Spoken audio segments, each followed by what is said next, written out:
Welcome, guys, to Three Bold Takes. We're continuing to look at schedules for Power Four teams all across the country. Today, we're tackling the USC Trojans and Lincoln Riley in their first year in the Big Ten. Freddie, I know you have some strong feelings about Mr. Lincoln Riley, so I want to hear what you have to say about the Trojans 2024 season. Okay, look, now, I just want to say this. USC was a team that when they were in the Pac-12, I was very high on, right? Because I loved Lincoln Riley and what he was able to do at Oklahoma. And then he went to USC, brought Caleb Williams with him. A lot of hype around the team, had a lot of transfers come in, had a fiery offense like he always does. And then I saw him coach out in the great state of California, as some people say, and was very disappointed. Now, they went 8-5 a year ago, and that was with Caleb Williams, Heisman Trophy winner. Look, man, you open up with LSU.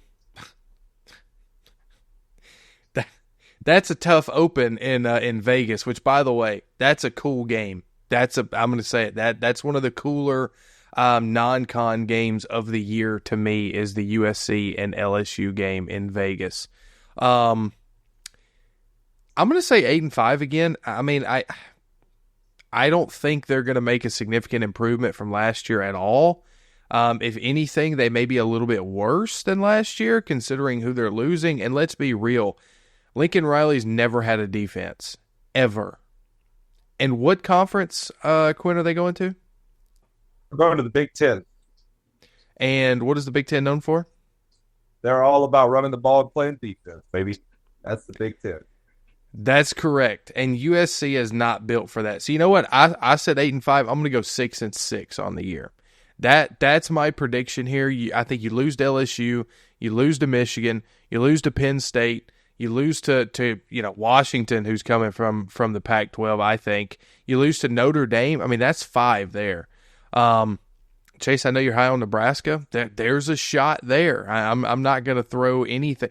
Listen, and I think the main point of what I'm talking about here is I have no idea what to expect from USC in the Big Ten, right? Like, at least with Utah coming to the Big 12, we know what Utah's about. And we know what the Big 12's about. Like, they're going to be very good in the Big 12 because their style of play competes well in the Big 12. USC style of play in the Big 10 does not compete to me. Yeah, it's going to be bad. The only thing that they have going for them is how far away they are from a lot of the schools. So their home games, it's going to be a long travel, a long flight from Penn State all the way to USC.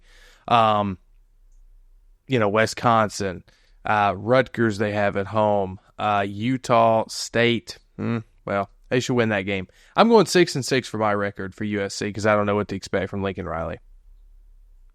Yeah, I think they have another quarterback that showed up in their bowl game when Caleb Williams decided to opt out and practice for the draft or train for the draft. So I think they're going to be okay there. I mean, Lincoln Riley always has a quarterback.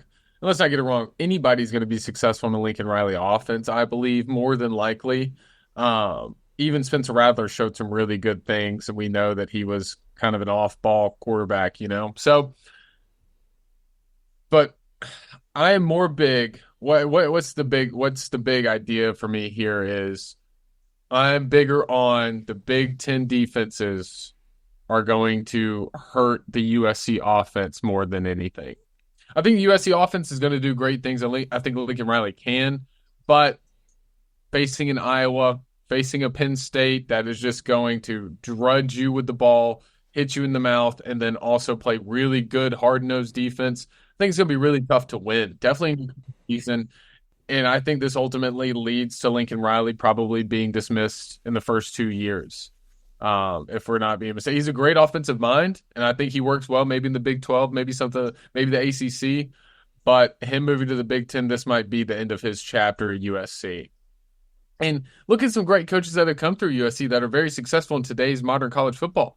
They didn't make it either. Really great offensive minds, but they only played only coached in the Pac-12. Lane Kiffin, Steve Sarkisian, Ed O, who won a national championship. He was an interim coach, but he won a national championship. None of those guys really survived. I don't think Lincoln Riley is going to be any different.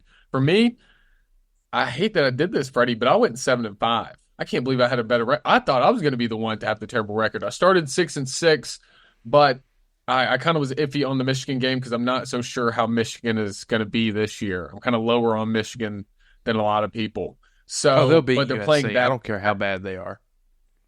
Well, they're playing at Michigan too, which is another big thing. So that's a toss up. But I got them 7-5. I think some big games. I'm circling the Nebraska game. I think that could be a huge win. But you get Notre Dame at the end of the season. That's another big one. Penn State as well. You don't have to play Ohio State, which is huge in your first year in the Big Ten. But you have to play some other kind of heavyweights. You got to play Notre Dame. You got to play Penn State. You got to play Michigan. And then LSU as well. And then my two favorites, Rutgers and Nebraska.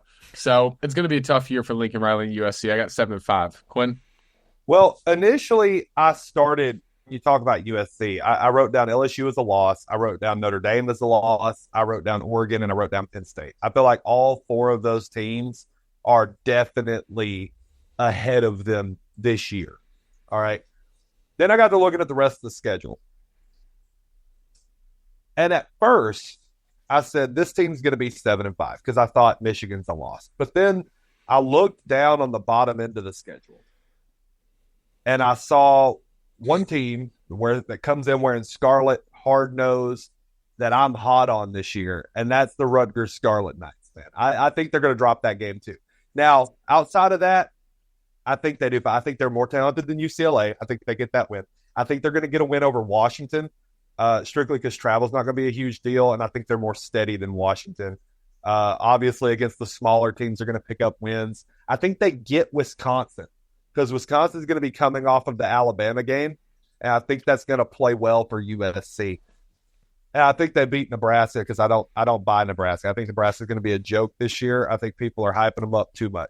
I'm just to be honest. If you've been watching our content for the last month, you already know this. I'm not a big Nebraska believer. I think that might be the big. I can't even say it's going to be the big win because I don't think Nebraska is going to make a bowl game. So, what's your big win? When you look at that schedule, I think you look back on it, their big win's going to probably be the Wisconsin game. Way, way, way back at the beginning of the year. So, yeah, I went 6-6 as well. I do not – I think this is going to be part of it's because it's a hard schedule, if we're being completely honest about what they're having to face. You drew Penn State and Oregon. That's two of the top three teams and Michigan. That's three of the top four teams in the Big Ten right there. The only one you didn't draw was Ohio State. No Oregon for them. Are you talking Washington? Oh, wait. Nope, they did pull Oregon. My bad. Yeah, they pulled Oregon. They pulled every single team from the Pac-12 so that came over. So you draw Oregon, Penn State, and Michigan. You got Wisconsin, which isn't going to be easy. You got Rutgers, which isn't going to be easy. You drew LSU and Notre Dame in the non-con. That's a hard schedule. So, yeah, I went 6-6 for USC. I think they just barely scoot into a bowl game. Maybe Lincoln Riley gets one more year just because his year one was so good. But